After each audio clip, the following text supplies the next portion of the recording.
విజయసాయిరెడ్డి ఈయన పేరుకు ముందు కానీ వెనుక కానీ జగన్ అన్న పేరు లేకపోతే అస్సలు ఊహించుకోలేరు. అంతలా జగన్తో బంధం పెనవేసుకున్న వారు ఆయన. నిజం చెప్పాలంటే జగన్తో పాటుగా 16 నెలల పాటు జైలు జీవితాన్ని ఆయన కూడా అనుభవించారు. వైఎస్ఆర్ ఫ్యామిలీ మెంబర్ అని విజయసాయిరెడ్డిని చెప్పుకుంటారు. రాజారెడ్డి, వైఎస్ఆర్, వైఎస్ జగన్ ఇలా 3 తరాల వారితో పనిచేసిన అనుభవం విజయసాయిరెడ్డికి ఉంది. అలాంటి విజయసాయిరెడ్డి వైసీపీని వీడిపోతారని ఎవరూ అనుకోలేదు. కలలో సైతం ఆయన గురించి అలా ఊహించి ఉండరేమో, కానీ జరిగిపోయింది. అదే రాజకీయం అంటే. ఇంకా తన చేతిలో 3.5 ఏళ్ల పదవీ కాలం ఉండగా రాజ్యసభకు విజయసాయిరెడ్డి రాజీనామా చేయడం విచిత్రం.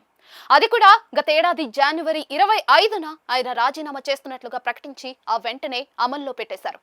దాంతో కూటమి పంట పండినట్లుగా అయిపోయింది. ఆ సీటు వారికి ఉన్న బలంతో వారి పరమైంది. ఇక్కడే జగన్ కి విజయసాయిరెడ్డికి మధ్య వైరుధ్యం వచ్చింది అని చెప్పుకున్నారు. అయితే కాలం ఒకలా ఉండదు. గిర్రున ఏడాది తిరిగేసింది. దాంతో విజయసాయిరెడ్డి వైసీపీలోకి రీ ఎంట్రీ ఇస్తారు అన్న వార్తలైతే ప్రచారంలోకి వస్తూ ఉన్నాయి. విజయసాయిరెడ్డి తాజాగా చేసిన ట్వీట్ కూడా జగన్ మేలు కోరుతూ ఉండటం మీద అంతా చర్చించుకుంటూ ఉన్నారు.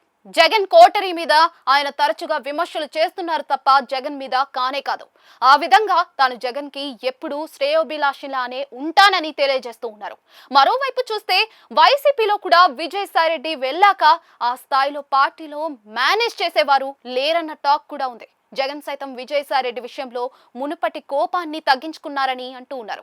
పైగా పార్టీ కష్టకాలంలో ఉంది, ఒడ్డున పడాలి అన్నది కూడా అధినేత ఆలోచిస్తున్న విషయంగా ఉంది అని అంటూ ఉన్నారు.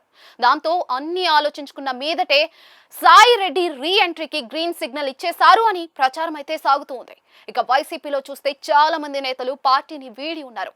వారి విషయంలో వైసీపీ అధినాయకత్వం రెండవ ఆలోచన లేదని అంటోంది. కానీ విజయసాయిరెడ్డి రీ ఎంట్రీకి ఛాన్స్ ఇస్తే మరింత మంది కూడా వస్తామని కోరే పరిస్థితి అయితే ఉంటుందని అంటూ ఉన్నారు.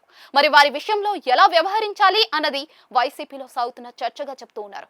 అయితే విజయసాయిరెడ్డి విషయం వేరు అని అంటూ ఉన్నారు. ఆయన ఫ్యామిలీ మెంబర్ తో సమానం కాబట్టి ఆయనను తీసుకోవచ్చు అన్నదే వినిపిస్తున్న మాట. మరి ఈ పుకార్ల లాంటి ప్రచారం నిజమైతే మాత్రం వైసీపీలో రాజకీయ విశేషం జరిగినట్లే అని అంటూ ఉన్నారు.